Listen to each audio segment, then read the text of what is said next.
Mr. Vice President, Mr. Speaker, members of the Senate and the House of Representatives, yesterday, December 7th, 1941, a date which will live in infamy, the United States of America was suddenly and deliberately attacked by naval and air forces of the Empire of Japan.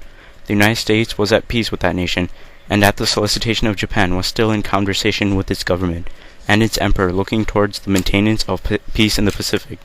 Indeed, 1 hour after Japanese air squadrons had commenced bombing in the American island of Oahu, the Japanese ambassador of the United States and his colleagues delivered to our Secretary of State a formal reply to a recent American message, and while this reply stated that it seemed useless to continue the existing diplomatic negotiations, it contained no threat or hint of war or of armed attack.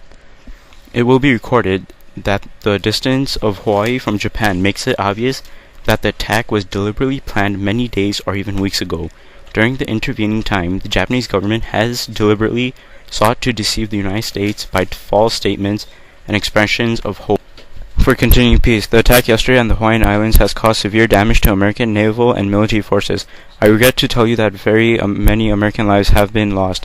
In addition, American ships have been reported torpedoed on the high seas between San Francisco and Honolulu. Yesterday, the Japanese government also launched an attack against Malaya. Last night, Japanese forces attacked Hong Kong. Last night, Japanese forces attacked Guam. Last night, Japanese forces attacked the Philippine Islands. Last night, Japanese forces attacked Wake Island, and this morning the Japanese attacked Midway Island. Japan has therefore undertaken a surprise offensive extending throughout the Pacific area. The facts of yesterday and today speak for themselves. The people of the United States have already formed their opinion and well understand the implications to this very life and safety of our nation.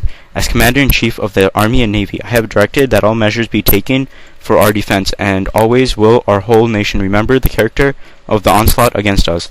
No matter how long it may take us to overcome this premeditated invasion, the American people in their righteous might will win through to absolute victory. I believe that interpret the will of the Congress and the people when I assert that we will not only defend ourselves to the uttermost, but will make it very certain that this form of treachery shall never again endanger us.